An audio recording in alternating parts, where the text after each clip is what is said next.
19. La distancia que los separaba de aquel sol G1 que caía a plomo por todo el cielo blanqueado por el calor era tan incómoda y escasa que durante el día la temperatura se elevaba sin compromiso por los 145 kilómetros de costa de Venecia. Tampoco ayudaba que la hermosa isla estuviera justo fuera de lo que, técnicamente hablando, era la región polar del norte de Anacona y que el planeta se estuviera acercando a la mitad del verano. Una combinación de geografía y calendario que en ese momento le proporcionaba a la ciudad 16 horas de luz intensa todos los días. En pleno invierno, por supuesto, el patrón se invertía y el sol solo se veía unas 6 horas al día. Pero incluso entonces el clima solo se enfriaba hasta alcanzar algo parecido a las temperaturas del Mediterráneo terrestre. La proximidad de Anacona a su estrella principal hacía que el planeta no fuese habitable entre el Ecuador y los 50 grados de latitud norte y sur, la mayor parte de lo cual era un desierto rocoso.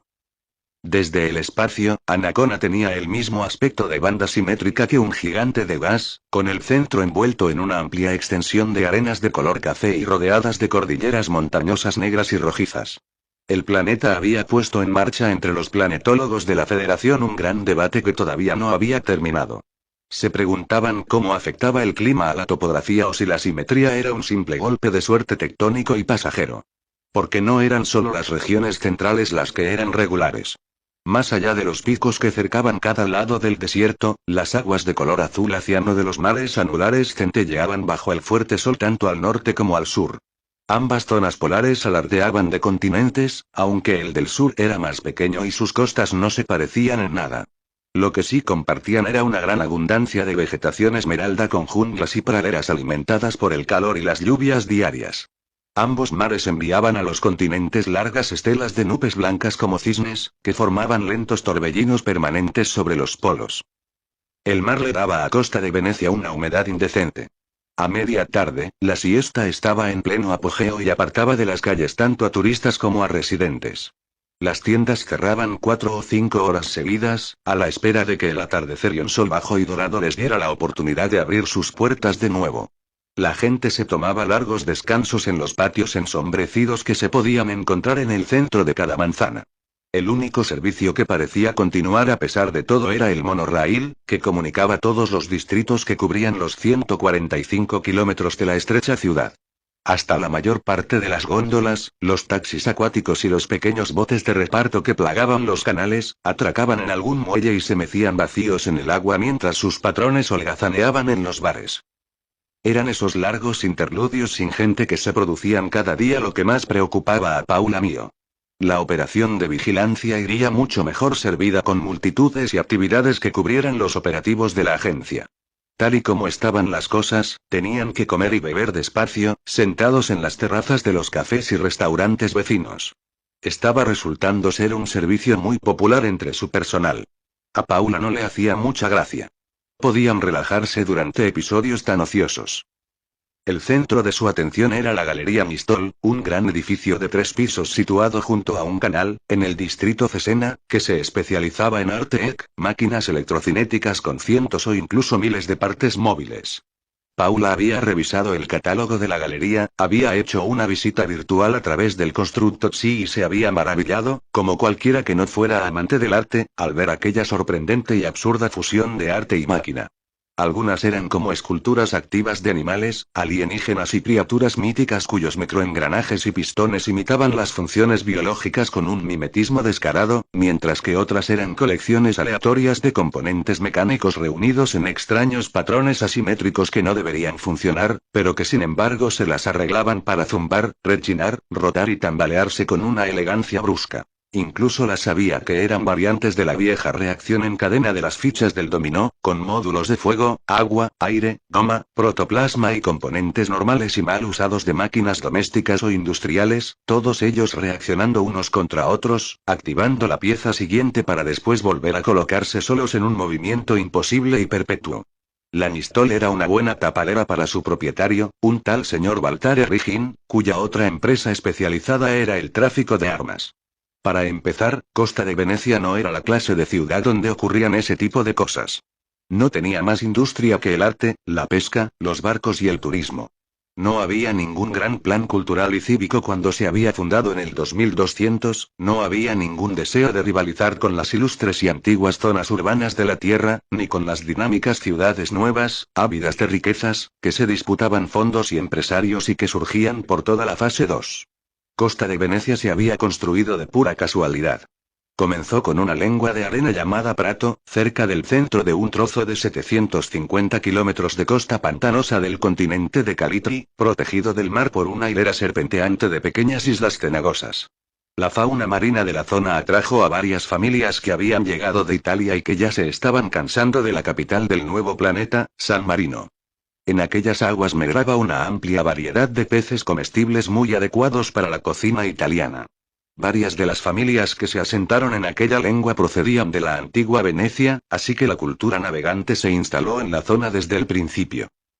Unas enormes dragas importadas de los inmensos astilleros de Verona abrieron grandes canales para permitir el paso de los pesqueros y luego empezaron a despejar canales más pequeños alrededor de Prato. Comenzaron a construirse casas más sólidas en las tierras más altas que se habían ganado al mar, con pequeños canales excavados directamente hasta ellas para que los barcos pudieran tener un acceso fácil. Fue entonces cuando los habitantes de la creciente ciudad comprendieron el potencial de lo que tenían. La lengua original comenzó a expandirse a medida que el aluvión del pantano recién dragado se iba apilando al este y al oeste. Un par de años más tarde, Prato se había convertido en una isla alargada con una laguna amplia y transparente que la separaba de la costa principal, donde en otro tiempo se encontraba el pantano, y con una única carretera elevada para las líneas del ferrocarril. Con eso se estableció el patrón para el futuro. Durante 180 años las dragas y los robots constructores siguieron adelante. La larga isla fue dibujando curvas sinuosas para mantenerse más o menos paralela a los contornos de la costa, con distritos añadidos de forma continua a ambos extremos. Arquitectos, artesanos, diseñadores, todos colaboraron con el ayuntamiento para mantener la naturaleza italiana de sus nuevos encargos, y preservar y ampliar el carácter de aquella ciudad acuática. Entre las grandes familias, las dinastías intersolares y los superricos se puso de moda tener una villa en algún lugar de Costa de Venecia. Las islas del litoral, de las que había miles, resultaron ser unas propiedades incluso más lucrativas. El distrito de Cesena, donde estaba situada la Galería Mistol, se encontraba a 30 kilómetros de Prato, a 3 paradas en el expreso del monorraíl. Después de 4 días, Paula ya lo conocía a fondo, cada calle, cada canal, cada puente, cada callejón cubierto y cada plaza. Su hotel estaba a un paseo de 7 minutos y medio de la estación local del monorraíl, con 5 puentes sobre los canales. 3 de piedra tallada, uno de madera y otro de metal. Mientras que la comisaría local estaba a solo 2 minutos, con 4 puentes por el medio. Paula había llegado a Costa de Venecia con un equipo de 8 personas de su oficina, además de otras 5 que les proporcionaban apoyo técnico y 30 agentes de la división de asalto táctico. El impaciente ministro del Interior del planeta le había prestado 12 de los detectives de más rango de Anacona, que le habían proporcionado una ayuda valiosísima por los estrechos canales y el laberinto de calles, donde realmente se necesitaba. Su presencia era un buen indicador de la importancia que los gobiernos le daban a la nueva Agencia de Seguridad Planetaria de la Federación, la gemela callada de la Agencia de Vuelos Estelares de la Federación.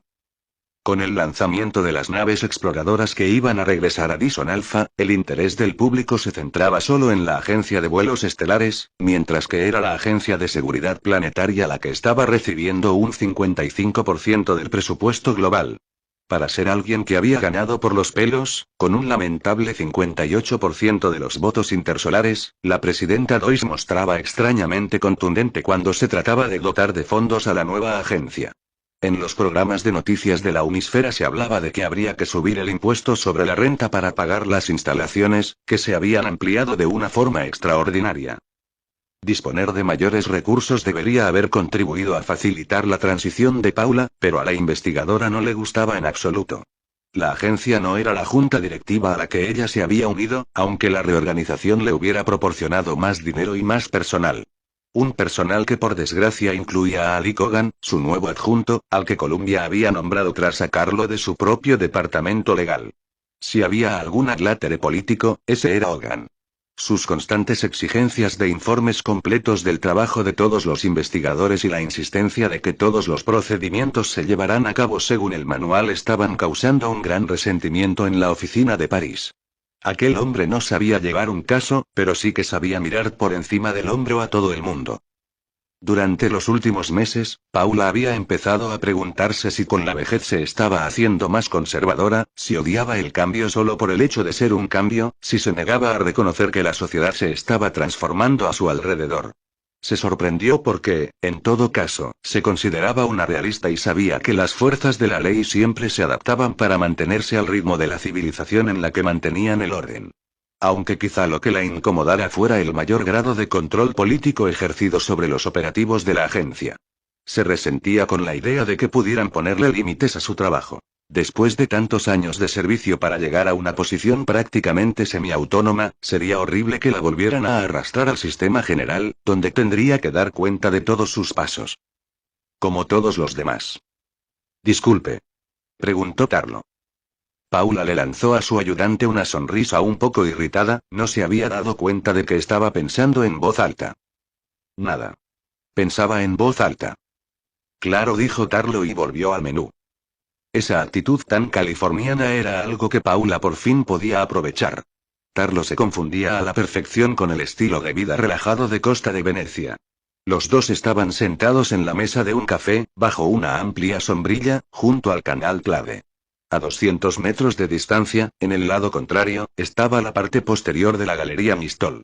Su escarpada pared de ladrillo rojo se alzaba sobre el agua tranquila, solo tenía una puerta para mercancías en el piso bajo, 1 metro más o menos por encima de la línea negra de la marea.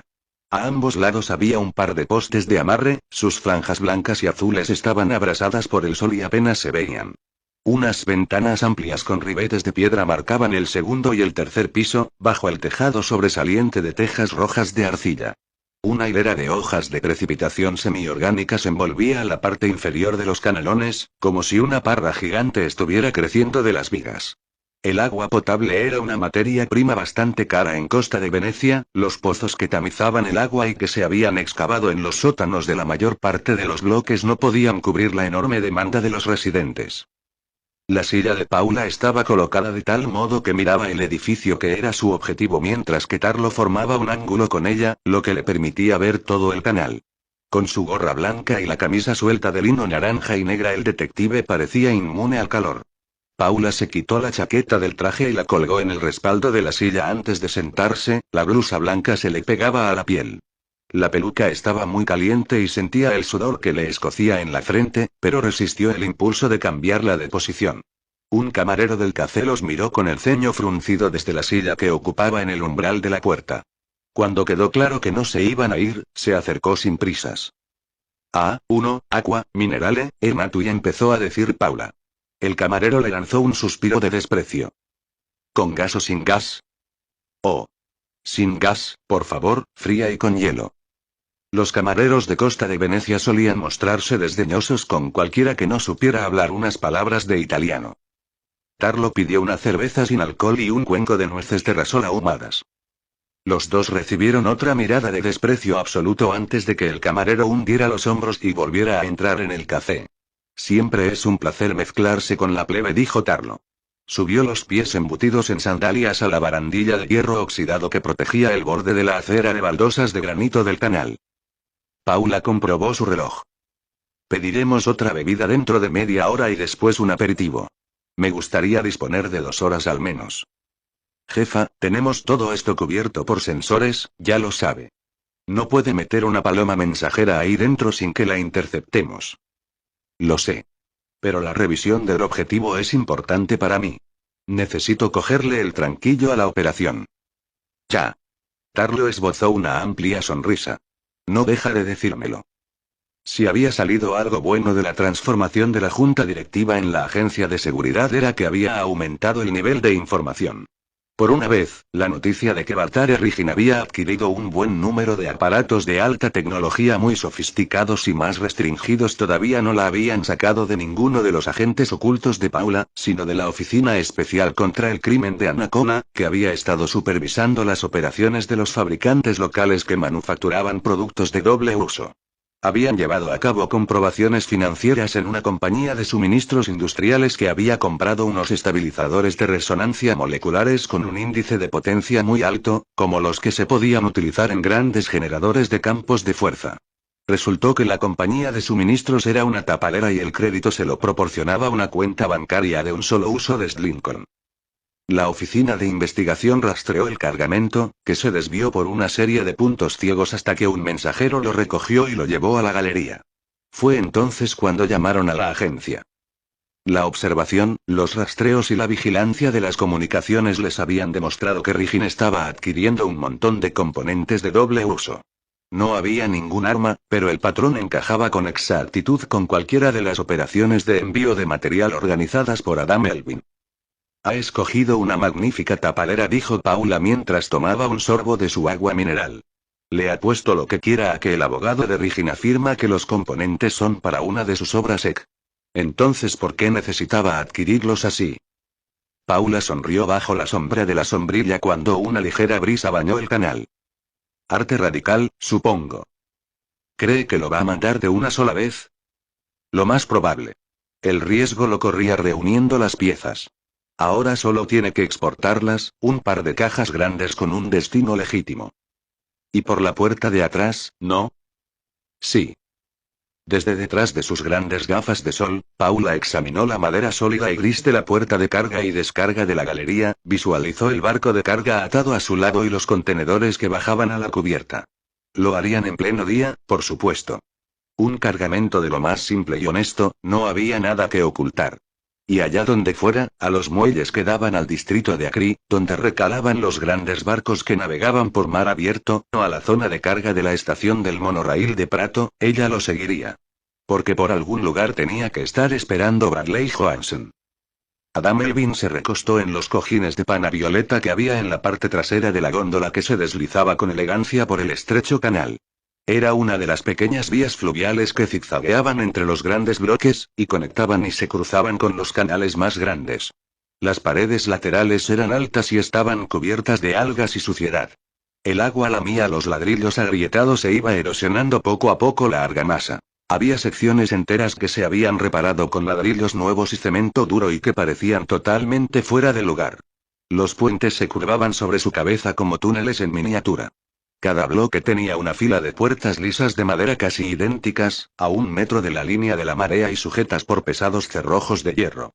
Pasaron junto a varias que estaban abiertas, con pequeños botes de carga atados al exterior, las tripulaciones manipulaban cajones y cajas, y las metían en los oscuros interiores.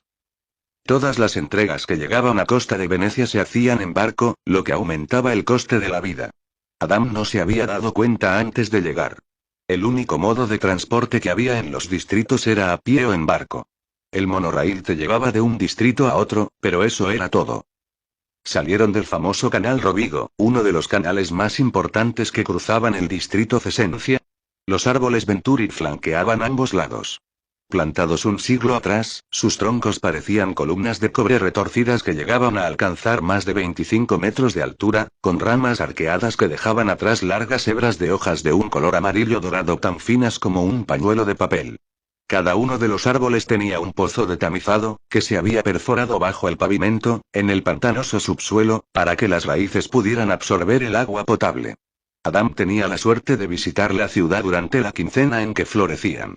Cada rama terminaba en un trino de brillantes flores de color amatista con forma de gola, grandes como balones de fútbol. Aunque los pétalos ya estaban empezando a desprenderse y caer, bañando las cabezas de los encantados turistas de las góndolas como confeti perfumado. Adam esbozó una sonrisa de admiración cuando el gondolero frenó un poco para permitirle empaparse del paisaje y el olor de los maravillosos árboles nativos. Las boutiques y galerías que flanqueaban el Rovigo estaban entre las más exclusivas de Costa de Venecia, con escaparates de cristales oscuros que ilustraban con ejemplos únicos los prestigiosos y costosos productos que ofrecían en muestrarios que en sí mismos ya eran puro arte. No muy lejos, la extraña y maravillosa aguja retorcida y neogótica de la Catedral de San Pedro se alzaba sobre los tejados rojos de la ciudad como un plateado cohete espacial de antes de la Federación. El Rovigo terminaba en un cruce con el canal clave. Esperaron entre los últimos árboles Venturi a que un gran barco turístico con aire acondicionado y techo de cristal pasara resoplando. La estela lamió la góndola, para gran disgusto del gondolero. Durante el trayecto, la mitad de su conversación había estado compuesta por una diatriba contra cualquier barco que tuviera motor. Adam miró el clade y vio el amplio canal que iba dibujando una lenta curva. La parte posterior de la galería Mistol acababa de aparecer. Solo había unos 10 barcos en esa sección, un par de góndolas, algunos barcos de carga, un taxi. La acera de ese lado también estaba vacía, con unos cuantos turistas vagando por allí. Hasta los cafés estaban casi desiertos. «Pare», le siseó Adam al gondolero. El hombre se dio la vuelta y lo miró sorprendido. Tenía la pértiga lista para meterlos en el clade una vez pasado el autobús acuático. «Ya no hay nadie», se quejó. «Vuelva. No salga al clade. ¿Lo entiende? No me lleve ahí fuera. Lléveme otra vez a la estación del monorraíl». Sacó un grueso fajo de billetes del bolsillo y arrancó más de $100 de Anacona. La cara del gondolero se iluminó al ver el dinero. «Claro. Muy bien. El capitán es usted. Yo solo soy la sala de máquinas». Cambió el ángulo de la pértiga y la deslizó por el agua cenagosa. La proa de la góndola fue dando la vuelta poco a poco y comenzaron a volver por el rovigo. Una multitud de pétalos violetas crujientes y secos continuaron derramándose por la ropa de Adam mientras se retiraban a una velocidad que apenas superaba el paseo. El contrabandista se negó a mirar atrás. Habría sido una debilidad absurda. Sabía con toda exactitud a quién había visto allí sentada, fuera del café. Después de tanto tiempo podía reconocer el perfil de la investigadora jefe Mio casi desde cualquier ángulo y distancia. La mujer llevaba una peluca rubia y grandes gafas de sol, pero a él no podía engañarlo. La postura, los gestos. Ese traje. ¿Quién demonios iba a llevar un traje de chaqueta en plena siesta en Costa de Venecia? A Adam empezaron a temblarle los miembros cuando se dio cuenta de lo cerca que había estado del final de todo. Debía de haber terminado hasta con el último jirón de suerte que le quedaba para el resto de su vida. Si él hubiera estado mirando hacia otra parte. Si Mio no hubiera estado de servicio a esa hora del día. El contrabandista se había sometido a un perfilamiento celular, por supuesto, que le había dado una nueva imagen, una cara demacrada con la piel oscura. Pero también sabía que eso no habría funcionado con la investigadora jefe. Paula lo reconocería con tanta facilidad como él la reconocía a ella. Jamás podrían ocultarse el uno del otro. Entró en la galería Mistol por la puerta principal. Sabía que el equipo de la agencia grabaría su imagen. Le daba igual. El vestíbulo de la recepción tenía un techo arqueado de ladrillo pintado de blanco y suelo de losas. Antes de que lo convirtieran en una galería, el edificio había sido un almacén, lo que hacía de él el sitio ideal para albergar obras EC. La recepcionista estaba sentada detrás de un escritorio, delante de la puerta de cristal ahumado que llevaba a las salas de exhibición de la galería. Era pasmosamente bonita, con el cuerpo de una sílfide, piel blanca nórdica y cabello de un color rojo bruñido que le llegaba a la mitad de la espalda. El ligero vestido de tonos marrones y esmeralda que llevaba no habría desentonado en la pasarela de una casa de alta costura. La joven esbozó una sonrisa automática al verlo, que se profundizó y se hizo algo más coqueta cuando se acercó. «Hola, ¿puedo ayudarlo en algo?» «No». Le disparó en la sien con un microdardo del dosificador del brazo. La pulsación N paralizó por completo los músculos de la joven, un rigor mortis instantáneo que la mantuvo erguida en su asiento. Cualquiera que se asomara desde la calle la vería detrás de su escritorio, como siempre. Su mayordomo electrónico abrió un canal en la matriz del escritorio. Le siguió una breve batalla mientras se hacía con el control de la red electrónica del edificio. Mientras lo hacía, se conectaron las armas y los sistemas de defensa de su cuerpo, lo que lo puso en modo de combate total. Desconectó la red de la galería de la ciberesfera planetaria y después desactivó todas las alarmas internas. La puerta principal estaba cerrada con llave. Donde fue posible, selló sin ruido las puertas contra incendios y compartimentó la galería. Los sensores enlazaron directamente con su visión virtual y le mostraron la ubicación de varias personas, aunque él sabía que había al menos 3 salas sin sensores. La primera sala albergaba un grifón de casi 3 metros de altura con un cuerpo hecho de finas láminas de latón incrustado de joyas que se agitaban con movimientos elegantes y fluidos cuando las manipulaban desde dentro cientos de pequeños engranajes y micropistones. Era como si Leonardo da Vinci hubiera animado una escultura con un motor diferencial. Una pareja anciana paseaba a su alrededor, emitiendo ruidos de admiración mientras se señalaban los rasgos más destacados. Les disparó a los dos con un rayo de iones. El grifón arrulló con fuerza cuando el hombre entró en la segunda sala. En el segundo piso, la quinta sala tenía una única franja de maquinaria que recorría la habitación entera, cada componente procedía del mismo avión y estaba roto de alguna forma, así que, en lugar del movimiento parejo que se asocia con la industria aeroespacial, cuando se conectaba se agitaba a sacudidas como un pájaro herido. Unas ondas de movimiento recorrían la franja entera, cada una diferente de la anterior. Un guía de la galería caminaba por uno de los costados de la pieza. Frunció el ceño cuando fue a investigar los extraños sonidos que habían surgido de la cuarta sala. El rayo de iones le volatilizó la parte superior del cráneo. El vapor ensangrentado nubló el mecanismo del activador electrohidráulico de un alerón, ralentizándolo. Unos fuertes traqueteos empezaron a salir de toda la pieza cuando aquello desbarató por completo su sincronización y aumentaron las tensiones. El hombre subió a la tercera planta. El despacho de Baltare Rigin era la segunda puerta del pasillo. Al igual que las salas de abajo, tenía el techo abovedado de ladrillo. En el otro extremo, una ventana arqueada ofrecía una vista espléndida del distrito Cesena, con la aguja cromada de San Pedro enmarcada casi en el centro mismo. Rigin, tras el escritorio, levantó sorprendido la cabeza. Estaba peleándose con la interfaz de su red, que se le había colgado. ¿Quién coño es usted? ¿Es usted Baltare Rigin? Rigin esbozó una sonrisa débil. Roberto llamó en voz baja. A la izquierda de la puerta habían colocado un gran sofá negro de cuero, de modo que cualquiera que entrara en el despacho no pudiera verlo hasta que ya estaba dentro de la habitación. Aunque por supuesto que había presentido al varón humano que estaba sentado en él. El hombre, era de suponer que el tal Roberto, estaba apoyando sus grandes pies en el suelo para levantar un cuerpo de más de 2 metros. El atacante levantó el brazo izquierdo y atravesó directamente la puerta con una pulsación de iones que apuntaba a la cabeza del gran humano. Roberto, como buen guardaespaldas que era, llevaba una armadura ligera bajo su costoso traje hecho a medida, una armadura que lo envolvía con un campo deflector. El rayo de iones chisporroteó con fuerza cuando rebotó en el ladrillo. La arcilla carbonizada saltó con un resoplido del punto del impacto. Roberto clavó las 2 manos en la puerta, que quedó arrancada de los goznes. El otro apenas notó el choque cuando la puerta se estrelló contra él. Giró el brazo de golpe y aplastó aquella madera noble de 7 centímetros de grosor, que quedó convertida en metralla de virutas. Roberto gruñó sorprendido y fue a por el arma que tenía en la sobaquera con un movimiento tan veloz como impecable, un movimiento que solo pueden conseguir aquellos cuyo sistema nervioso está electrificado para contar con un tiempo de respuesta acelerado. La voluminosa pistola maga que sacó le disparó 2 cartuchos de uranio empobrecido al intruso, cuyo resplandeciente campo de fuerza detuvo las 2. Fue la única oportunidad que tuvo Roberto. Se lanzó directamente a por aquel inmenso hombre, levantó la pierna derecha y la giró para golpearlo en las costillas. Roberto chilló cuando la patada le atravesó con limpieza la armadura. Se le rompieron 3 costillas que se le hundieron en el cuerpo y le perforaron los pulmones. El guardaespaldas hizo caso omiso del dolor y contraatacó con un volteo a la izquierda, giró el brazo derecho plano, apuntando al cuello del intruso y con la función de descarga de energía de la armadura conectada e impaciente por destrozar el campo de fuerza del otro. Con el impacto, la energía estalló como un hongo de fusión y la descarga cegadora arrojó astillas de estática que arañaron a las 2 figuras cuando se desplomaron.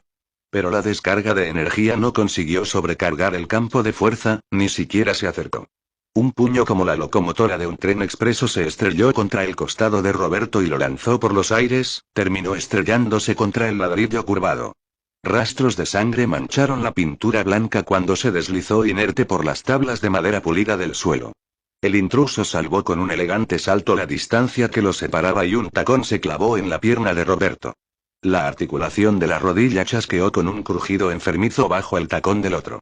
Roberto vomitó cuando unas manos lo agarraron por las solapas de su destrozado traje y lo levantaron.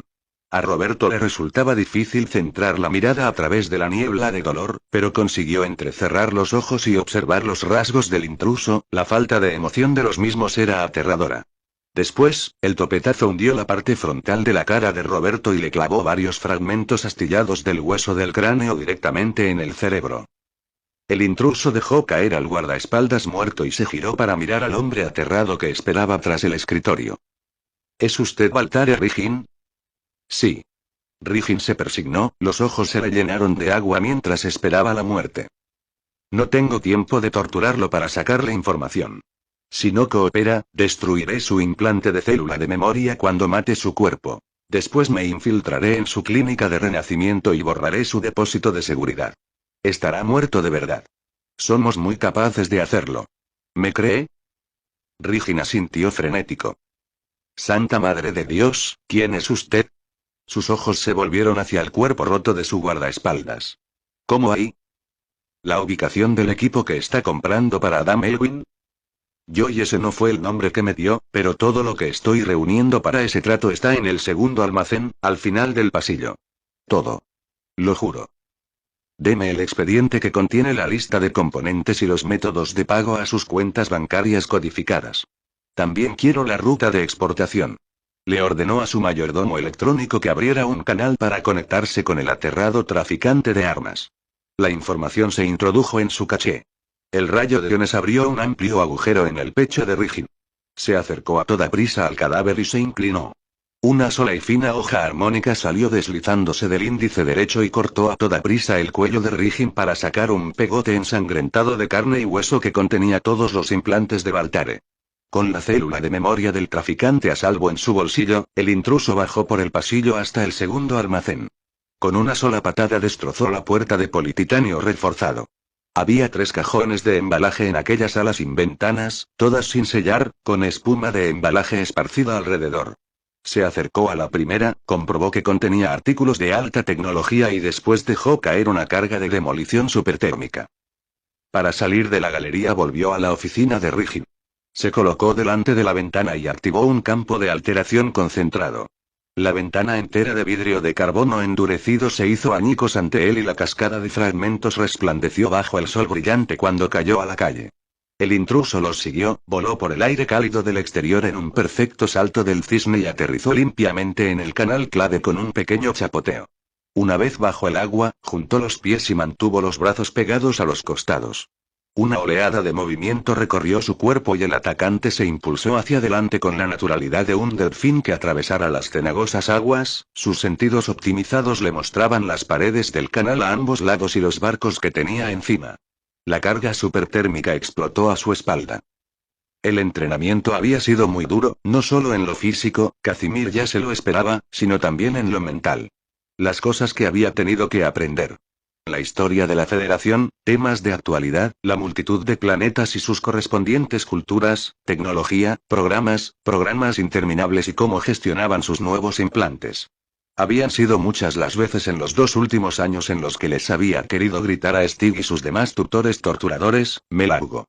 Pero la presencia de Bruce lo había acompañado durante todos aquellos meses que pasó moviéndose entre las aldeas secretas de los clanes de las montañas de Sault. Competía contra el recuerdo y pensaba que Bruce nunca se rendiría, jamás huiría. Y por fin se encontraba en la arenosa playa de Santa Mónica, mirando el agua mientras el sol de la mañana se alzaba poco a poco tras Los Ángeles, y tuvo que admitir que había merecido la pena. Una agradable brisa soplaba del océano Pacífico agitando las olas mientras las primeras limusinas y cupés del tráfico matinal se deslizaban silenciosa y limpiamente por la autopista de la costa del Pacífico. A la izquierda tenía el muelle de Santa Mónica, que se adentraba casi 1 kilómetro en el océano. Su antigua y original estructura, una plataforma de madera, metal y hormigón, se había ido fusionando poco a poco con la primera de las 3 extensiones que le habían injertado durante sus 4 siglos de vida. Adentrados en el mar, los componentes más recientes de carbono, vidrio y vigas de hiperfilamentos se habían dispuesto en simulacros orgánicos, a veces discretos, a veces deliberadamente llamativos, sobre todo en el este, donde habían colocado las atracciones de la feria. El día anterior, al llegar, Casimir había sentido la tentación de dar un paseo por allí, quizá podría montarse en un par de atracciones. Encajar con el perfil del turista de paso. Después de todo, eso era en realidad. Pero se había resistido, lo que daba fe del entrenamiento de Steve, aunque sospechaba que si Bruce hubiera estado allí con él, los dos se habrían escabullido un rato, por los viejos tiempos. Así que en lugar de eso había hecho lo que se suponía que tenía que hacer. Se había registrado en el hotel que había tras el paseo de la calle 3 con sus elegantes tiendas antiguas que atraían tanto a residentes como a visitantes. Había explorado la zona y se había familiarizado con la red de calles. Había apuntado los accesos a los puntos de transporte público que le permitirían huir. ¿Qué hoteles tenían vestíbulos abiertos y las salidas de los edificios? La posición de los edificios municipales. Horarios aproximados de las patrullas de policía que pasaban por las calles principales. Ubicación de los sensores públicos de lucha contra el crimen. Todas aquellas observaciones lo habían hecho familiarizarse con la ciudad y le había impresionado lo que había visto, su riqueza, su pulcritud y su estilo. A esas alturas ya había pasado por unos cuantos mundos de la Federación, los suficientes para que no lo acobardaran del todo las zonas urbanas que cubrían cientos de kilómetros cuadrados. Pero esa parte concreta de Los Ángeles había estado a punto de deshacer toda aquella aclimatación. No estaba preparado para lo brillante y limpio que estaba todo. Al final, la mayor parte de las ciudades de los mundos nuevos tenían grandes distritos que se estaban derrumbando y convirtiendo en guetos. Mientras que allí, donde el tiempo tenía todas las oportunidades del mundo para verter entropía y decadencia en barrios enteros, los residentes habían resistido. El dinero ayudaba, por supuesto, y de eso había de sobra en los apartamentos de la Avenida del Océano y en las casas exclusivas que se alzaban entre el Boulevard de San Vicente y la Avenida Montana, pero era mucho más que eso. Era como si Santa Mónica hubiera descubierto la forma de rejuvenecerse de forma continua, como los seres humanos que la habían construido y vivían en ella. A pesar de su edad, en las calles había un ambiente vivaz y optimista que lo convertía en un sitio divertido y amigable. Casimir se sorprendió pensando que, de hecho, quizá pudiera vivir allí, es decir, si se veía obligado a vivir en algún lugar de la Tierra. Grandes tractores robot municipales iban abriéndose camino poco a poco, con pesadez, por la playa, justo por encima del agua, mollendo la densa arena y alisándola para dejarla lista para el día. Habían comenzado a aparecer por el sendero que serpenteaba por la parte posterior de la playa ciclistas, corredores, marchadores, paseantes normales, paseantes de perros, patinadores, motorugas y patinetes N. Casimir se estaba acostumbrando a los ciudadanos de la Federación y a su búsqueda constante de la belleza y la forma física, pero seguro que la concentración más alta de obsesos se encontraba en la Tierra. En aquel sendero todo el mundo iba vestido con ropa deportiva de diseño, tuvieran la edad que tuvieran, desde los 20añeros hasta los que se acercaban a los 50 y pensaban ya en el rejuvenecimiento. Le costaba no sonreír cuando los veía pasar sudando, con los rostros concentrados y el ceño fruncido. Mientras los miraba con gesto ocioso, se dio cuenta de que había muy pocos chavales utilizando el sendero. Claro que lo mismo ocurría en casi toda la Tierra, en general. El número de niños que había visto de momento era muy pequeño. Uno de los madrugadores paseantes dejó el sendero y se dirigió hacia él por la arena. Era un hombre excepcionalmente alto, de unos 30 años y con el pelo rubio, que bajo el sol de California era casi blanco. A diferencia de los ojos, que eran muy oscuros y que hacían que su rostro destacara en lugar de tener un atractivo clásico. Vestía un simple jersey de pico blanco, pantalones por la rodilla y deportivas negras como la noche. Casimir McFoster, no es así. Extendió la mano. No vaciló, no pensó que podría haberse equivocado de persona. Sí. Casimir necesitó toda su capacidad de autocontrol para no tartamudear ni quedarse con la boca abierta y una expresión incrédula. ¿Usted es Bradley Johansson? ¿Esperabas a otra persona? Pues más o menos a la mitad de los polis del planeta. Bradley asintió con gesto admirativo. Gracias por venir. Gracias por darme la oportunidad. Aún me cuesta creer que es alguien real. Quiero decir, que está vivo. Me he pasado tantos años aprendiendo lo que ha hecho por nosotros, la actitud que adoptó, lo que le costó. El joven señaló con un gesto la ciudad que había sobre el acantilado. Es indignante que no le crean. Vamos a dar un paseo, dijo Bradley. Deberíamos intentar confundirnos con la multitud. Casimir no sabía muy bien si había ofendido al gran hombre. Lo más probable era que lo aburriese, sin más. ¿Cuántas veces habría oído Bradley algo parecido de labios de jóvenes estúpidos y deslumbrados? Claro. Siempre se me olvida que para las personas que han crecido en los clanes de tierra lejana este tipo de lugares son un choque. ¿Tú cómo lo llevas? Preguntó Bradley. Bien, supongo. Soy muy consciente de que intento fingir que estoy de vuelta de todo. Eso está bien. Cuando dejes de esforzarte, te lo irás tomando todo con más calma y todo se irá equilibrando. Bueno, y ahora que has visto la Federación, o al menos parte de ella, ¿qué te parece? ¿Hacemos bien en intentar salvarla? Incluso si no mereciera la pena salvarla, hacemos bien. Es decir, a la gente. A los seres humanos, nuestra raza. Bradley miró el océano y sonrió, después tomó una gran bocanada de aire fresco. Ya sean justos o pecadores. Se encogió de hombros.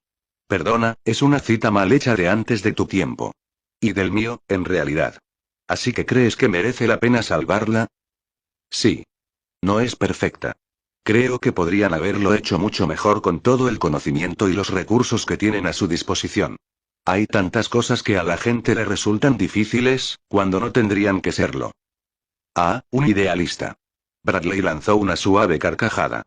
Intenta no dejar que Adam te corrompa demasiado contándote la forma que debería tomar la sociedad cuando venzamos. Es un viejo canalla revolucionario, una vergüenza. Pero muy útil. ¿Qué hace? Ya lo averiguarás cuando lo conozcas. Va a hacerse cargo de las tareas de Steve a partir de ahora. Casimir se detuvo, todavía estaban a 300 metros del muelle. La gente bajaba hasta la playa desde el puente que la conectaba con la tierra. Delante de él habían aislado con cuerdas toda una sección, un socorrista municipal permanecía junto a la entrada. Dentro no había nadie. ¿Sabes para quién es eso? Preguntó Bradley. No. Es para los niños, para que puedan disfrutar juntos de la playa sin tener que compartirla con un montón de adultos que anden por ahí estropeándoles la diversión. En estos tiempos se están convirtiendo en un lujo escaso en la tierra. Al menos para las clases medias, que en realidad ya no pueden permitirse tenerlos. Aunque todavía los tienen, por supuesto. Así es la naturaleza humana.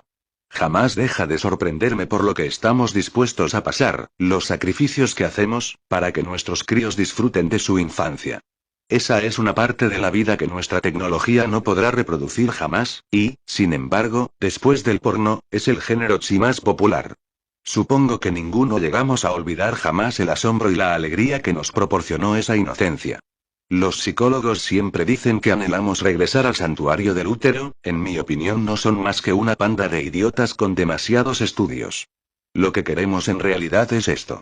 Esa época en la que todo es nuevo y emocionante y lo único que nos preocupa es si el helado va a durar un poco más. Es algo que no entiende, ¿sabes? ¿El aviador estelar? Sí. A pesar de toda su inteligencia, y que conste que es muy listo, Casimir no es capaz de comprender esa parte de nosotros. Jamás ha entendido lo importante que son nuestros niños para nosotros, el vínculo de amor y adoración que existe entre nosotros. En parte porque su ciclo vital no incluye descendencia, como el nuestro, pero sobre todo porque los mira con desprecio. Cree que no pueden afectarlo y, por tanto, no les hace ningún caso. Y yo creo de verdad que eso podría ser su perdición. Nuestra naturaleza. Lo único que cree controlar porque lo que sí que entiende es nuestra avaricia y nuestro miedo. Pero somos más que eso, Casimir, somos más complejos de lo que cree. Haré todo lo que pueda por ayudar. Ya lo sabe, señor. Lo sé. Has demostrado tu lealtad hacia nuestra causa muchas veces. Ha mencionado que ese tal Adam se hará cargo del trabajo de Steve. ¿Significa eso que he pasado? Bradley le dio la espalda al océano para dedicarle a Casimir una amplia sonrisa de cortesía. ¿Pasado? ¿Pasado qué? La prueba. Que he conseguido su aprobación, señor. Bradley envolvió con un largo brazo el hombro de Casimir y lo hizo rodear la zona aislada. Créeme, mi querido muchacho, si no te hubieras ganado mi aprobación, seguirías plantado en la playa preguntándote dónde demonios estaba. O algo peor. Casimir giró la cabeza y vio el destello de un juicio en los ojos del anciano. Era más inquietante que cualquier perorata de amenazas o burlas. Necesito a los más fuertes que puedan producir los clanes para la tarea que tenemos por delante, dijo Bradley. Lo sabes, ¿verdad, Casimir? Se te pedirá que hagas muchas cosas desagradables. Si lo considero necesario, te pediré que mueras para que podamos proporcionarle a Tierra Lejana su venganza. A pesar del aire húmedo que soplaba del océano, Casimir tenía la boca seca. Lo sé. La mano de Bradley lo apretó con fuerza. No me siento culpable. Lo que tuve que pasar, todo lo que soporté siendo el esclavo de ese monstruo, me dejó con demasiada determinación como para sentirme débil. Cuando todo esto acabe supongo que lloraré por todo lo que hemos hecho, por las vidas que hemos sacrificado. Pero merecerá la pena, porque volveremos a ser libres de verdad. ¿Cómo era, señor? ¿Qué aspecto tenía el aviador estelar? No lo recuerdo. Bradley sacudió la cabeza y el dolor tiñó su voz. Ya no. Los Sylphen se lo llevaron cuando me curaron. Supongo que tenían sus razones. El pesar se desvaneció de su rostro. Cuando esto termine, deberías intentar recorrer los senderos que han construido entre los mundos. Ahí fuera hay una galaxia extraordinaria, Casimir. Sí, me gustaría mucho. Bradley extendió la mano. Adiós, Casimir. Gracias otra vez por la oportunidad de conocerte. Es para mí un honor que tú y los tuyos sigáis sosteniendo la causa. Casimir le estrechó la mano con entusiasmo, le sonrió un poco nervioso y regresó por la playa. Bradley lo observó alejarse durante unos momentos y después subió las amplias escaleras de hormigón que había junto al muelle. Volvió a bajar por la avenida del océano y atravesó la estrecha franja de intenso follaje que era el parque del acantilado, con sus eucaliptos de varios siglos y sus parterres recargados. Los robots jardineros patrullaban entre las plantas, cortaban las flores muertas y arreglaban cualquier brote errante que amenazara la simetría del lugar. Las gotas de agua resplandecían sobre la dura hierba, producto del sistema de irrigación que se conectaba antes del amanecer. Al otro lado de la amplia calle, el atrevido perfil geométrico de los apartamentos se jactaba de las gradas de balcones perfectamente alineados con la playa que quedaba mucho más abajo. Justo en el medio de la radiante arquitectura nueva, el contorno se hundía de repente, permitiendo que el sol brillara sobre un pequeño hotel de la década de los 30 del siglo XX, el Georgian, con su fachada art deco pintada de azul huevo. Varias placas de bronce proclamaban las compañías y las autoridades civiles que habían ido proporcionando fondos a lo largo de los siglos para conservar el edificio, que bien podría ser el más antiguo de la ciudad. Delante tenía una terraza elevada de hormigón con varias mesas bajo un toldo de rayas amarillas y rosas. Adam Elvin estaba sentado en una, desayunando mientras contemplaba el parque y el océano. Bradley subió los escalones y se reunió con él. Bueno, ¿y cómo es? Preguntó Adam. Deprimentemente joven, fiable y honrado, y muy leal a la causa. Genial, otro robot fanático. Lo que me faltaba. Es listo. Os llevaréis bien. Por cierto, me gusta tu nueva cara. Digna, pero con un toque de antiguo luchador callejero. ¿Te va? Adam gruñó con desdén. Llegó un camarero que le preguntó a Bradley lo que quería. Lo mismo que mi amigo, por favor. Bradley señaló el plato de tortitas, bacon y caramelo que Adam estaba demoliendo a toda prisa. Con un vaso de zumo fresco de naranja y granadilla, y té, por favor, English breakfast. Sí, señor. El camarero sonrió y entró otra vez. Bradley intentó ubicar el acento, uno de los mundos bálticos de la fase 2. El camarero debía de ser un nativo de otro mundo con un contrato de una compañía de servicios, como casi todo el personal humano que trabajaba en la Tierra en aquellos tiempos. Después de todo, los nativos de la Tierra necesitarían un trabajo mucho mejor pagado para poder permitirse vivir en su propio planeta. Bueno, esto debe de ser toda una experiencia para ti, dijo Bradley. El último socialista del universo que se toma su primer desayuno de ejecutivo en LA. Anda y que te follen. ¿Qué coño pasó en Costa de Venecia?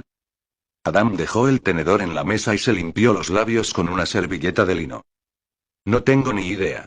Ahora mismo no estoy en algún sótano de la agencia de seguridad con alguien leyéndome la memoria de pura casualidad. Dios, esa mujer estaba a solo 50 metros de distancia, Bradley. Podría haberla saludado con un simple susurro. Jamás ha estado tan cerca. Nunca. ¿Por qué no pudiste advertirme? Tu cobertura ha sido siempre magnífica. Es una de las razones por las que sigo trabajando para ti. No lo sé. Hace algún tiempo que mi fuente habitual no se pone en contacto conmigo. Lo encuentro un tanto inquietante, no es alguien al que se pueda eliminar con facilidad de la vida de la Federación. ¿El aviador estelar se ha deshecho de ellos? Lo dices con mucho escepticismo, incluso ahora. Pero no, si fuera tan poderoso, yo estaría muerto y la causa estaría perdida. A mí no me metas tan rápido en la brigada de los escépticos. ¿Te acuerdas de lo que le pasó al pobre Rigin 2 días después de que yo esquivara a Paula mío? Fue una puñetera carga supertérmica lo que se cargó la galería Mistol. Bueno, pues por mucho que desprecie y desconfíe de nuestro gobierno, no los veo haciendo eso. Hubo 15 muertes corporales en los edificios vecinos cuando estalló la galería. Ha sido otro. No es propio del aviador estelar hacer un alarde tan público, dijo Bradley. ¿Qué sentido tendría? El envío quedó comprometido en cuanto lo descubrió la agencia. Jamás íbamos a recibir esos componentes. Me dijiste que sus planes estaban llegando a la última etapa. Quizá quería asegurarse de que no íbamos a hacernos con esos componentes. No puede arriesgarse a que se lo jodamos todo ahora. Bradley le sonrió al camarero cuando reapareció con el vaso de zumo y una tetera. Me alegro de que hayas sido tú el que lo ha sugerido, le añade credibilidad y desde tu punto de vista le dijo a Aram. Llevo considerando esa posibilidad desde que ocurrió. Tú tienes muchos contactos entre los mercenarios. ¿Alguno de ellos sabe algo del hombre que atacó la galería? No, ni siquiera hay un simple rumor sobre él. Fuera quien fuera, los sistemas armamentísticos que debía de tener conectados eran muy sofisticados. Hasta yo habría tenido problemas para adquirir esa clase de sistemas. Es todo material de vanguardia. Los gobiernos se ponen muy picajosos con las personas a las que se venden. Alguien ha invertido mucho esfuerzo en esta operación. Si es cierto que el aviador estelar se está haciendo más patente, es una novedad inquietante. Todavía tenemos que llevar mucho material a Tierra Lejana si quiero llegar a vengar el planeta. Con su nueva y ampliada agencia, Paula Mio se está convirtiendo en una persona desagradablemente eficaz a la hora de descubrir y detener nuestros envíos. No podemos permitirnos el lujo de que nos golpeen a la vez desde dos flancos diferentes. Y ya estoy viendo que van a parar y registrar en Bongate cada cargamento que tenga como destino Tierra Lejana. Hizo una pausa para servirse un poco de té. Si no recuerdo mal, ya hemos discutido alguna vez la forma de burlar el bloqueo. Es una opción de emergencia. Dada nuestra situación actual, creo que un poco de planificación por adelantado en ese sentido sería lo más apropiado en este momento.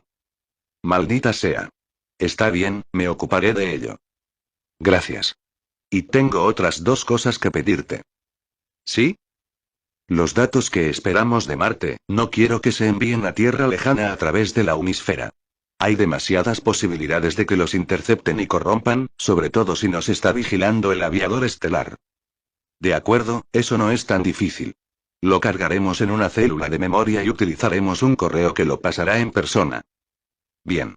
Alguien como Casimir, por ejemplo. Veamos cómo funciona primero en un viaje normal, ¿te parece? ¿Cuál es el segundo problema? He estado intentando hablar con Wilson Kime. No es fácil. Está bien protegido, física y electrónicamente. Está en el Conway. A estas alturas ya deberían estar en Dyson Alpha. No obstante, cuando vuelva, agradecería poder ponerme en contacto con él de alguna manera. Y con exactitud, ¿de qué quieres hablar con él? Suponía que lo considerabas un agente del aviador estelar. No, no creo que lo sea. Por eso quiero intentar convertirlo. Adam tuvo que engullir el café a toda prisa antes de atragantarse con él. ¿Convertir al comandante Kime? ¿Al director de la agencia de vuelos estelares? Tienes que estar de broma. La suerte favorece a los valientes. Sí, a los valientes. No a los locos.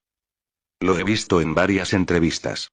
Sabe que pasó algo cuando perdieron a Bosei Berbeke. Eso nos da una oportunidad. ¿Una oportunidad de qué? De exponer al aviador estelar. Kime debería ser capaz de encontrar las pruebas de su traición a bordo del Segunda Oportunidad. ¿Qué traición? El Segunda Oportunidad desconectó la barrera, es obvio. No pudo hacerlo. Ni siquiera hemos empezado a entender la física que se oculta tras la barrera. Dios, tío, ¿es que no entraste en las imágenes de la fortaleza oscura? Sí.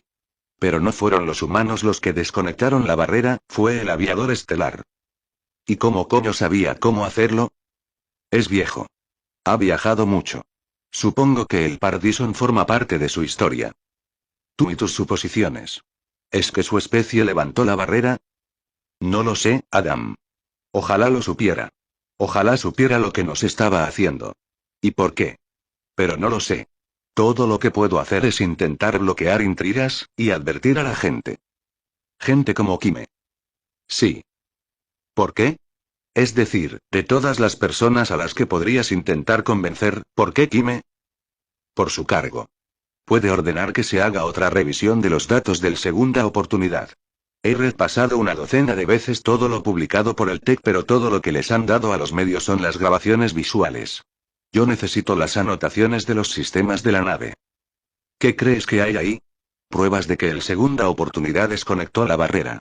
Pruebas de que la pérdida de Bosei Berbeke no fue ningún accidente. Kime sabe que está pasando algo. Está listo para creer, solo necesita un pequeño empujón en la dirección adecuada. El TEC ya ha revisado cada byte del vuelo una docena de veces, por no mencionar todos los medios de comunicación y los departamentos gubernamentales. Lo han analizado los mejores expertos de la Federación. Y no han encontrado nada. No hay irregularidades. No hay anomalías. No hay polizones. No saben lo que están buscando. Yo puedo decirle dónde buscar. Con las pruebas que sé que están ahí podemos hacerle comprender lo que de verdad amenaza a la humanidad. Toda la verdad sobre el aviador estelar podrá sacarse por fin a la luz para que sea del dominio público. Los líderes de la Federación se verán obligados a reconocer que nosotros teníamos razón. Tú y yo ya no tendremos que escabullirnos entre las sombras. Tierra lejana podrá vengarse sin que nosotros tengamos que, y está bien. Está bien. Adam levantó las manos. Deja el sermón, ya me hago una idea. Pero dudo que yo pueda acercarme más a Kimmer que tú.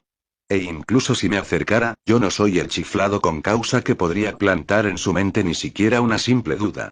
Yo solo soy un asesino que está en búsqueda y captura al que le ha dado por traficar con armas y que da la casualidad que organizó un ataque contra él segunda oportunidad mientras él estaba metido en la nave. No se puede decir que sea la clase de credenciales que necesitamos para llamar su atención. Soy muy consciente de ello. Tenemos que llegar a él desde otro ángulo. Por fortuna, hay otra persona en la agencia de vuelos estelares que querrá escucharte. Alguien que tiene un acceso absoluto a Kime. La mirada que Adam lanzó al otro lado de la mesa era más de indignación que de sorpresa. De eso nada. No pienso hablar con él. No voy a ponerme en contacto con él. No pienso enviarle ningún archivo.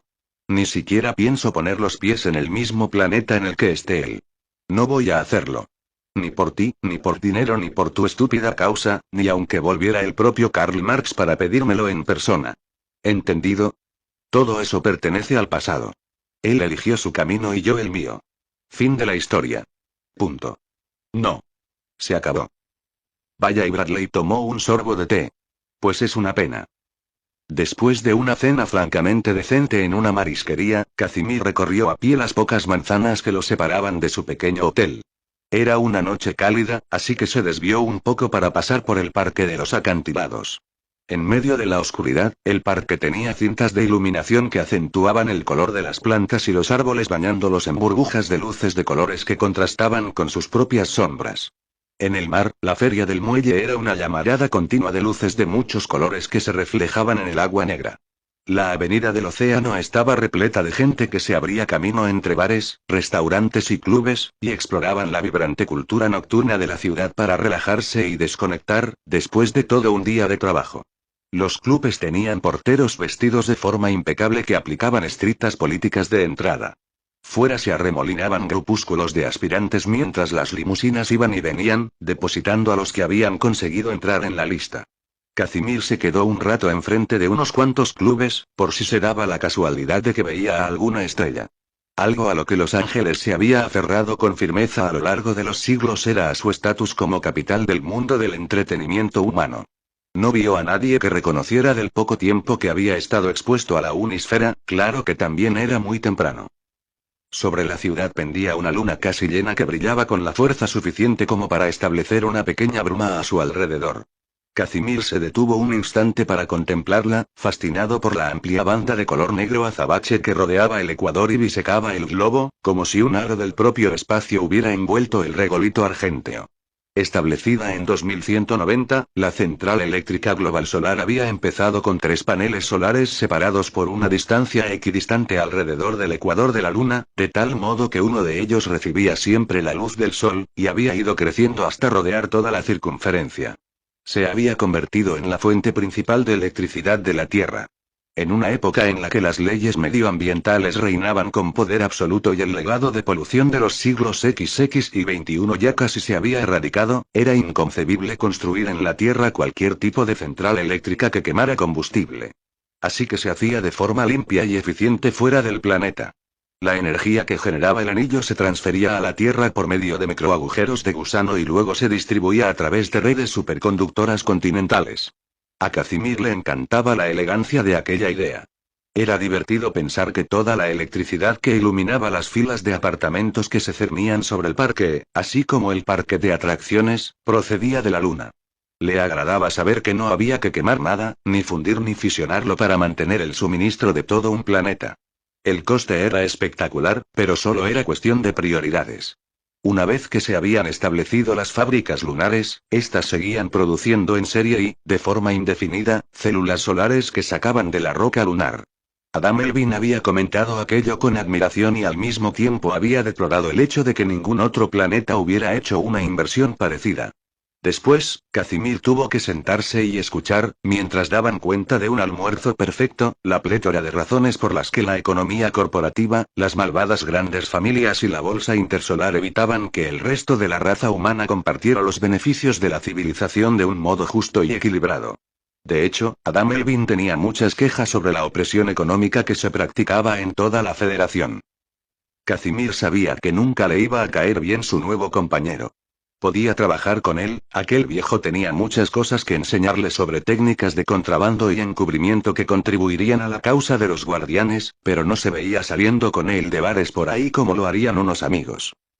Cuando el almuerzo tocaba a su fin, Adam le había deslizado el disco de un cristal de memoria. Contiene una lista de artículos que Bradley necesita para ese proyecto de venganza suyo.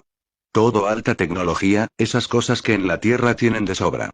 Te he dado los nombres de posibles proveedores y la clase de tapaderas que quiero que establezcas para un contacto. Los métodos de pago también se han dispuesto. Entiendo.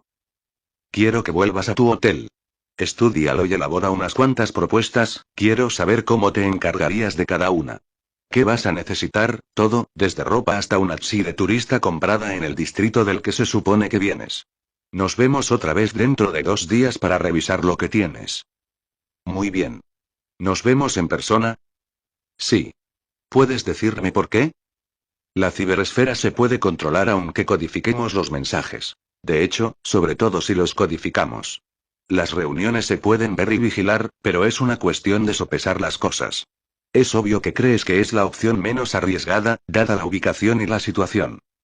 Muy bien. Me alegro de ver que Stig me estaba escuchando, después de todo. Aún podremos convertirte en un buen operativo clandestino, Casimir McFoster. Casimir se había pasado la tarde revisando la lista y tomando notas. Hizo propuestas sencillas, la complejidad en ese tipo de operaciones podía acabar contigo. Estaba seguro de que la clave era la sencillez. Sería interesante oír lo que Elvin tenía que decir sobre su forma de ver el oficio. La mayor parte del tiempo lo había pasado buscando en la Unisfera. Cientos de consultas independientes le habían proporcionado docenas de respuestas. Solo era cuestión de cribarlas y decidir cómo se podían aplicar. Stig siempre le había advertido que durante el 99% del tiempo el trabajo sería muy aburrido. Volvió a cruzar el parque, alerta por si había alguna señal de algún equipo de observación que lo estuviera rodeando. Por supuesto, había una consulta que se había resistido estoicamente a lanzar a la Unisfera desde que había recibido su primer implante. Y además, no podía descubrirse para ponerse en contacto con un civil mientras estaba en una misión tan importante como aquella. No podía. Llegó al final del Parque de los Acantilados y cruzó a la Avenida de Colorado. 5 minutos después había vuelto a su habitación del hotel. El aire acondicionado reducía la temperatura y convertía la habitación en un sitio más cómodo. El cristal oscurecido de la ventana dejaba pasar unas cuantas motas de luz que insinuaban la red urbana del exterior. Apenas se oían los sonidos del tráfico. Se quitó las deportivas con un par de patadas y se dejó caer sobre el colchón de gel de la cama. Era demasiado temprano para dormir. Un buen miembro de los guardianes, una persona fiable, seguiría planeando para adquirir los artículos que se necesitaban en tierra lejana. Casimir cerró los ojos y vio la oscuridad de la tienda después de que la noche cayera sobre el monte Herculano. La luz de las estrellas mostraba el perfil moreno del rostro del ángel cuando se alzaba sobre él. Le sonreía, orgullosa de él, excitada por las cosas que le confesaba en susurros que quería que le hiciera. Nada en su vida se había acercado a la gloria de aquel momento. Ninguna chica había llegado a su altura, ninguna podría, en ningún aspecto. Casimir había continuado con su vida, había aceptado que nada volvería a ser así, sabía que podía dejarlo todo atrás porque nunca la volvería a ver. Ella estaba en la Tierra y él estaba en tierra lejana, a 400 años luz de distancia. Y así seguiría siendo. Para siempre. Maldita sea, le gritó a la habitación. Se levantó de golpe y estuvo a punto de abofetearse, pero en lugar de eso, cogió aire, se encaramó al borde de la cama y le dijo a su mayordomo electrónico que abriera un enlace con la ciberesfera planetaria. Quiero hacer una comprobación de identidad sobre un ciudadano de la Tierra, le dijo a su mayordomo electrónico. Mira a ver si hay alguna referencia disponible sobre Justine Burnelli. Debería estar acostumbrándome a esto, pensó Paula. Pero no se acostumbraba. Y eso era mucho más doloroso que cualquier ironía. Por una vez había sido ella la que había ido al despacho de Mel Reyes. Aquel desastre era suyo y la responsabilidad también. Una vez más. No es que fuera un consuelo, pero a Mel Reyes parecía hacerle tan poca gracia la reunión como a ella. Su despacho era solo un poco más grande que el que ella ocupaba. Aunque la vista que tenía de la Torre Eiffel era mucho mejor. La puerta se cerró tras ella y el hombre se sentó tras un gran escritorio antiguo de nogal en el que el desorden brillaba por su ausencia. Bueno, ¿y qué pasó? Preguntó Mel. No lo sé. Por el amor de Dios, Paula. Un psicópata se carga media manzana de costa de Venecia, mata de 19 personas en el proceso, ¿y tú no lo sabes? Esto no es un buen comienzo para la agencia. Columbia exige resultados y no los está pidiendo, por favor. Soy consciente de la situación de la agencia. Pero lo que pasó ahí fuera me preocupa mucho más. Entiendo lo preocupada que estás. El investigador dudó, después se puso tenso, como un médico preparándose para dar una mala noticia. Llevas mucho tiempo en este caso. Quizá y no, dijo Paula, tajante. No ha llegado el momento de que siga adelante y se lo pase a otra persona. Reyes no discutió. Pareció encogerse un poco más tras el escritorio. De acuerdo, pero estás advertida, Paula, se está planteando si eres la persona más adecuada. Las cosas han cambiado mucho y van a cambiar todavía más. Si llega a la orden de arriba de que pases a otra cosa, no voy a poder protegerte.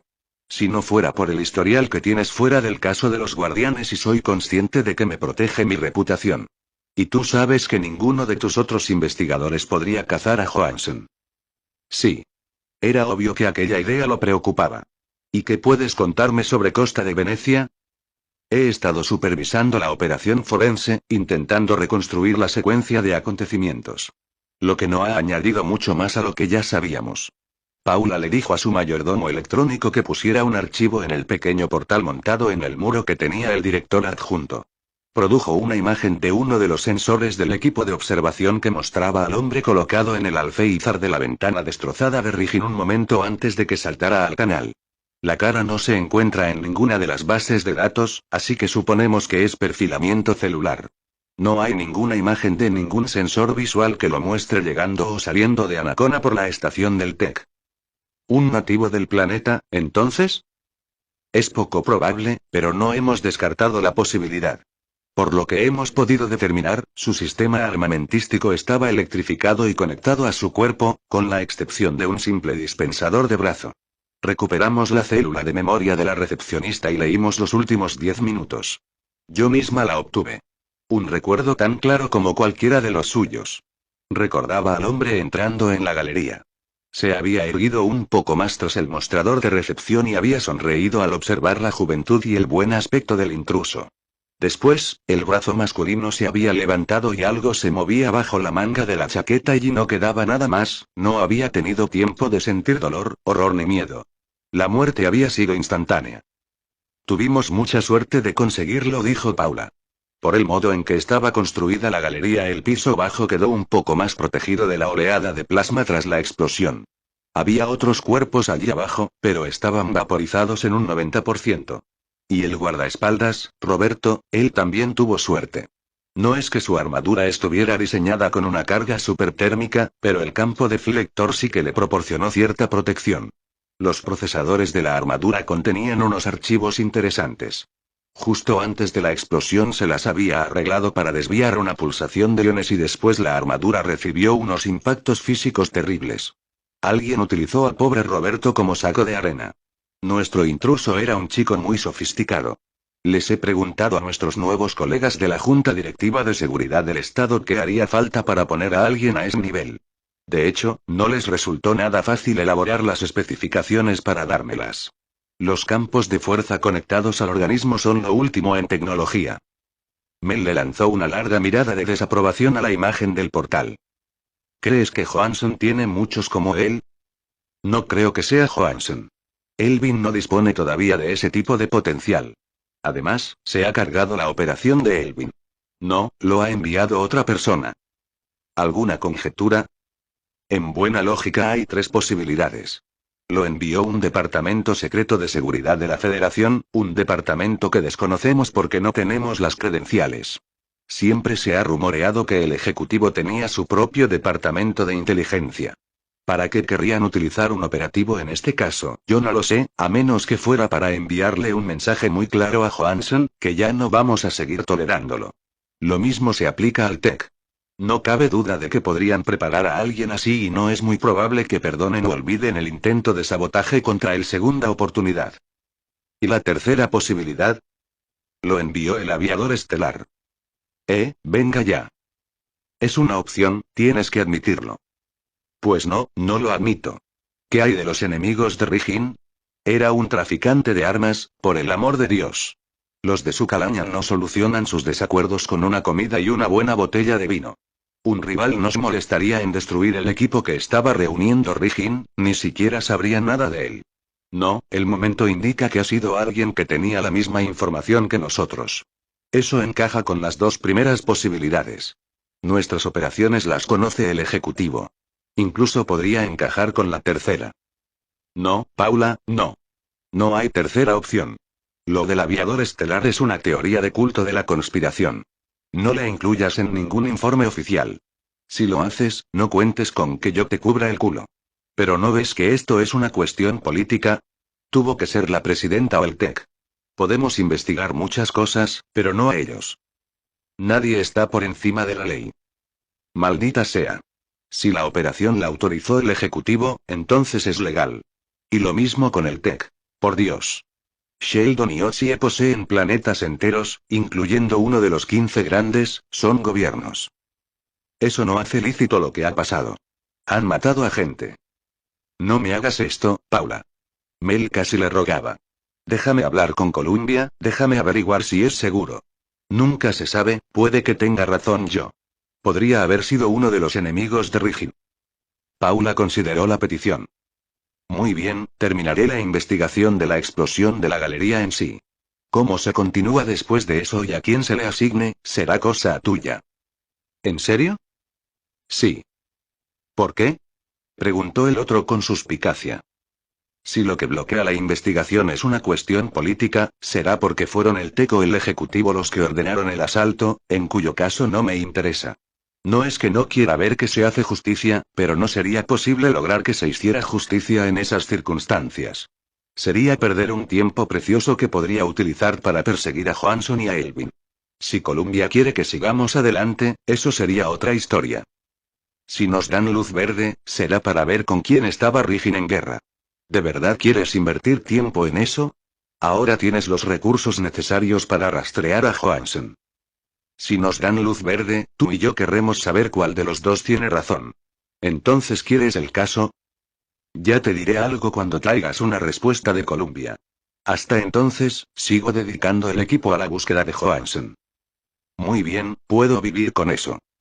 Hay una cosa más que quiero que le plantees a Columbia. ¿Sí? Elvin iba detrás de equipo muy avanzado. Creo que ya es hora de que se registren todas las exportaciones que van a tierra lejana. Nuestra política actual de comprobaciones aleatorias ha dejado de ser aceptable, sencillamente. Y no es que alguna vez lo fuera para mí. Lo pondré en la agenda. Bien.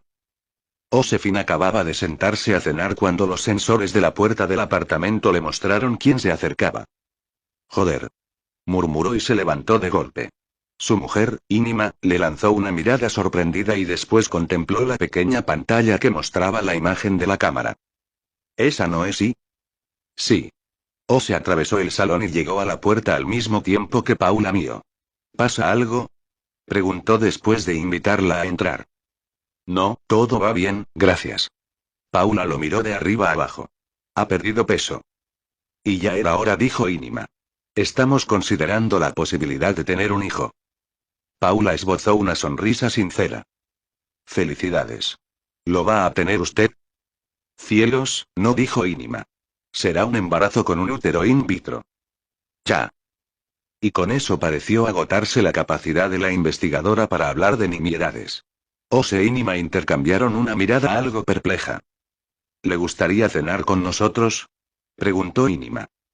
No, gracias, en París es media tarde. He cogido el expreso. Podemos hablar en la terraza, si lo prefiere, dijo Ose cuando su mujer le lanzó una mirada desesperada. Si no les importa, dijo Paula. Yo voy a adelantar un poco de trabajo, la tranquilizó Inima. El balcón del pequeño apartamento apenas tenía espacio para la mesita redonda y las dos sillas que se apretaban contra la barandilla. Ose rodeó la mesa con cierto esfuerzo y se sentó. Paula permaneció junto a la barandilla, observando las vistas. Aquel bloque de apartamentos de 30 pisos se encontraba en el distrito Malicoy de Ciudad Lago Oscuro, muy lejos de la costa. Paula podía mirar y ver los parques y los elaborados edificios que serpenteaban a lo largo de la orilla, incluso podía distinguir la torre situada detrás del puerto deportivo en la que había vivido Morton. Tiene una casa muy bonita, Ose. ¿Por qué está aquí? Paula dejó la barandilla y se sentó enfrente de él. Necesito que me investigue algo. No es una petición oficial, es sí. Un favor, la ayudó el detective con suavidad. Sí. A usted no le gusta trabajar fuera de los canales oficiales, ¿verdad, Paula? En este caso concreto no me queda más remedio. Creo que mi agencia está comprometida. Por eso he acudido a usted y a unos cuantos más con los que he trabajado fuera de la vieja junta directiva. Usted puede hacer unas cuantas investigaciones que no quedarán registradas en su oficina. ¿Comprometida por culpa de quién? No estoy segura. Pero ocupan puestos muy altos dentro del gobierno de la Federación, quizá incluso en el propio Ejecutivo. Si averiguan algo de esto, no creo que le ayude mucho en su carrera. ¿Qué han hecho? Lo que hacen siempre, jugar a la política y maniobrar entre los suyos. Pero esta vez el resultado ha sido que ha muerto gente. Está bien. ¿Qué necesita? ¿Ha visto las grabaciones del atentado de Costa de Venecia? Joder, sí. Mellanie no para de ponerlas. ¿Mellanie? Paula dudó un momento. ¿Mellanie Rescoray? La misma. A veces creo que cometí un error cuando dejé salir al demonio de la botella. Son los genios los que salen de las botellas, Ose, no los demonios. No en este caso, créame. Después del juicio hizo un biodrama de Psi, una cosa bastante blanda, seducción asesina. ¿Entró en ella? No. Tuvo un índice de audiencia enorme. El actor que me interpretaba a mí parecía un luchador de sumo, por el amor de Dios. Pero a usted casi la clavaron. En fin, que Mellanie llamó la atención de los medios, sobre todo locales, así que Alessandra Barón la contrató como corresponsal de Oakir para su programa. La verdad es que es bastante buena. Creo que también tiene su propia línea, las chorradas habituales, trajes de baño, hologramas, publicaciones mensuales de Psi, perfumes, comida, hasta hay un cóctel que se llama Seducción Asesina. Tiene todo un club de fans. Qué raro. No parecía de esas. Por lo general, no subestimo tanto a las personas. Sí, hay algunos políticos a los que entrevistó que cometieron el mismo error cuando empezó a salir. Pero ya no. ¿Y ha estado mostrando las grabaciones de Costa de Venecia? Como todos los programas. Yo vi el suyo porque es la que consigue las entrevistas decentes. Fue uno de los adjuntos de Rafael Columbia, creo. Después le lanzó a Paula una mirada cauta. Mellanie no dejaba de insistir en que usted no hacía más que meter la pata con el caso de Johansen. Y son palabras suyas. No me cabe duda. ¿Y dónde encajo yo con lo que ocurrió en Costa de Venecia? Esto no lo sabe todo el mundo, pero no todo el equipo que estaba reuniendo Riggin quedó destruido en la explosión. Había varios artículos almacenados abajo y conseguimos recuperarlos.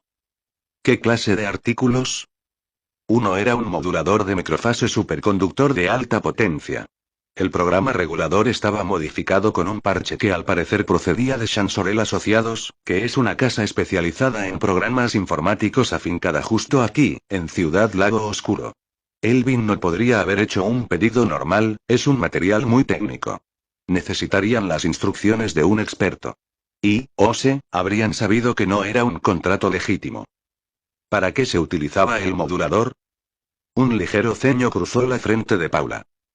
No estamos seguros. Por los artículos que sabemos que se entregaron, lo mejor que se les ocurrió a los forenses es que es una especie de campo de fuerza a medida. Aunque eso no explica la mitad de los componentes. Está bien, así que quiere que le eche un vistazo a Shansorel Asociados. Por favor, sí. ¿Qué es lo que estoy buscando, exactamente? ¿Y hasta qué punto quiere que presione a esos tipos? Quiero saber si tienen mucho contacto con Elwin, si es un asunto a largo plazo o si solo andaban cortos de dinero y aceptaron un contrato sin hacer preguntas para quitarse al banco de encima. Espero que sea algo a largo plazo, por supuesto, de ese modo puedo ponerle un rastreador camuflado a su contacto con el equipo de Elwin. Cómo lo haga es cosa suya, siempre hay un punto flaco en cualquier grupo de personas, a ver si puede averiguar cuál es el de Shansorel y hágalo sudar un poco. Está bien. Pero hay algo que no entiendo. Usted va a por Elwin. ¿Cómo va a ayudarle eso con la filtración interna de la agencia? Trampa estándar por eliminación. A cada sospechoso se le da una información diferente y aislada, después me pongo cómoda y veo quién reacciona. Décadas antes, Thompson Burnley había cometido un gran error. Había supuesto que porque era hombre y estaba relativamente en forma, su alcance y fuerza le daban ventaja y podría vencer a Paula Mio al squash. Y además se le daba bien, sin falsa modestia. Siempre que estaba en Washington, visitaba la propiedad Clinton, un club social y deportivo ultra exclusivo donde se llevaba a cabo un porcentaje nada desdeñable de los negocios del gobierno intersolar. 2 o 3 veces por semana jugaba con sus compañeros del Senado o con los ayudantes de estos, con el presidente de algún comité o con un representante de una gran familia.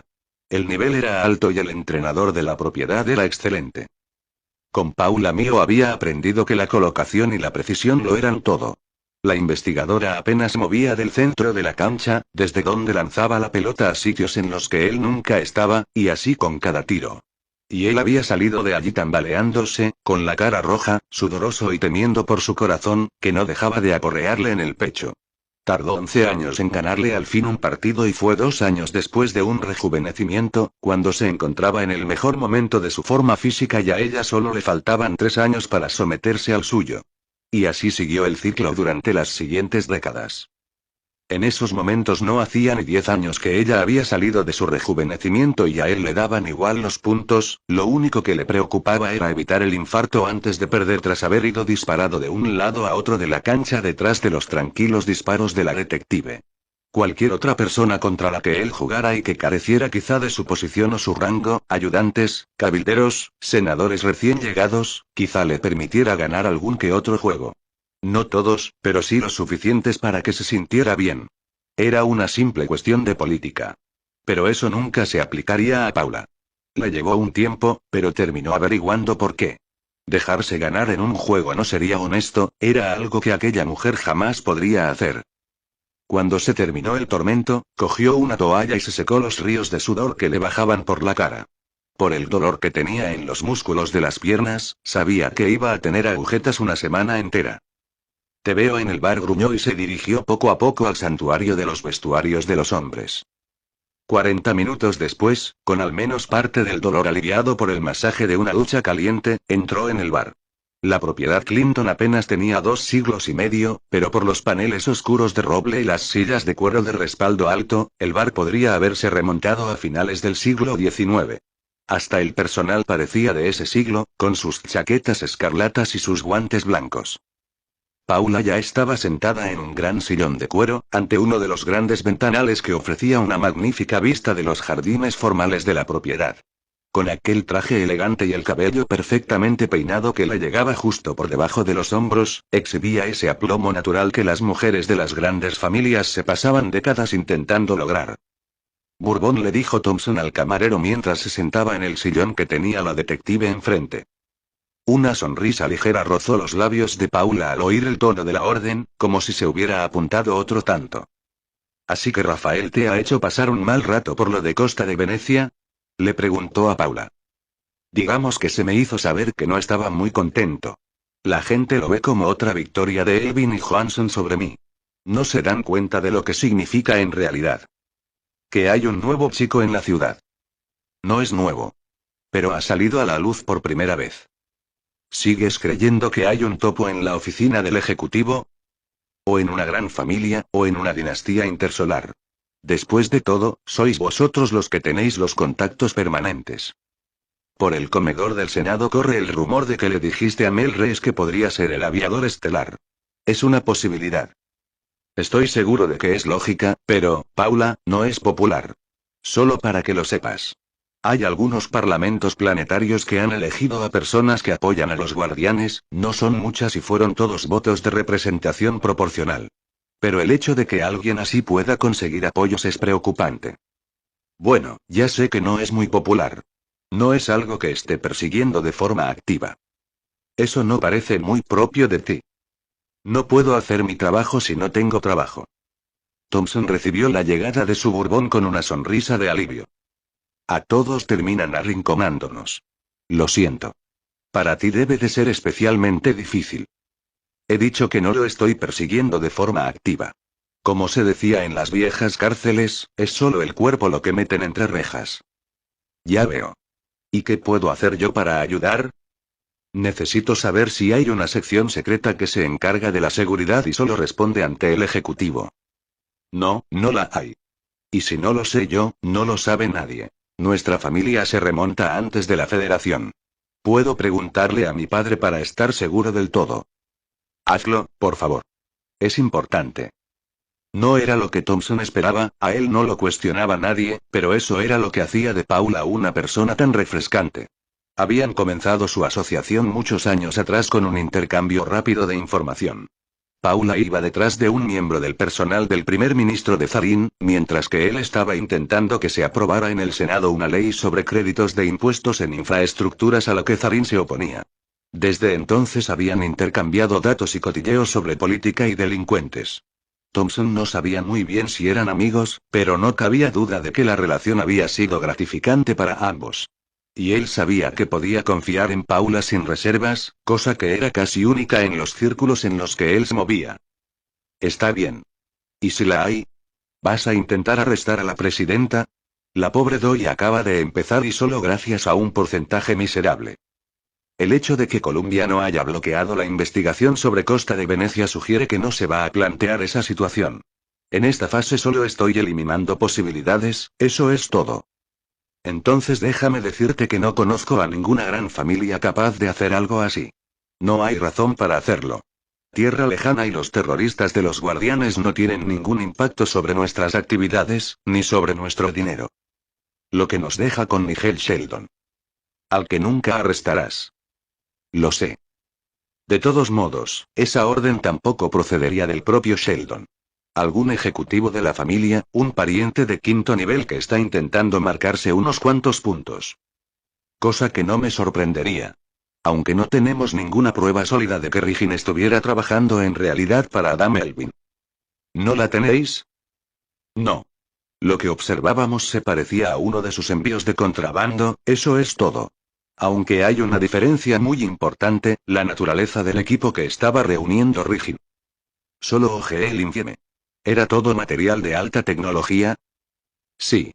Pero nada de armas. Si era de verdad un envío de Elwin, eso sugeriría que Johansson está entrando en una nueva fase de actividad. No tengo ni idea de qué es, pero hay una forma muy sencilla de evitarlo. ¿Cómo? Un registro completo de todos los cargamentos enviados a Tierra Lejana. Llevo años, décadas en realidad, pidiendo lo mismo. Y siempre recibo la misma respuesta: cuesta demasiado y los retrasos hacen estragos con los horarios, sobre todo con el ciclo del agujero de gusano de medio camino. ¿Qué dijo Rafael? Que insistiría. Pero no han movido nada. Necesito que alguien con influencia de verdad aplique esa política. Tú. Rafael tiene influencia de verdad, créeme. A algunos empieza a preocuparnos toda la que tiene. Entonces lo único que puedo decirle es que no la está utilizando para apoyar mi petición. Es probable que esté cabreado contigo por lo de Costa de Venecia. Su reluciente agencia nueva no ha quedado en muy buen lugar. ¿Has visto algunos de los programas de noticias? Los artículos de opinión no se han mostrado muy amables. Alessandra Barón incluso te lanzó una andanada a ti, personalmente. Eso he oído, dijo Paula con sequedad. Pero eso no debería influir en el criterio de Columbia en este tema. ¿Te importaría presionar a la presidenta por mí en esto, Thompson? A los Algard no les va a hacer gracia. Son la única dinastía intersolar que tiene una relación real con Tierra lejana. Pero si me aseguras que es necesario, por supuesto que utilizaré la influencia que tenemos. Ahora mismo Doi nos debe unas cuantas. Gracias.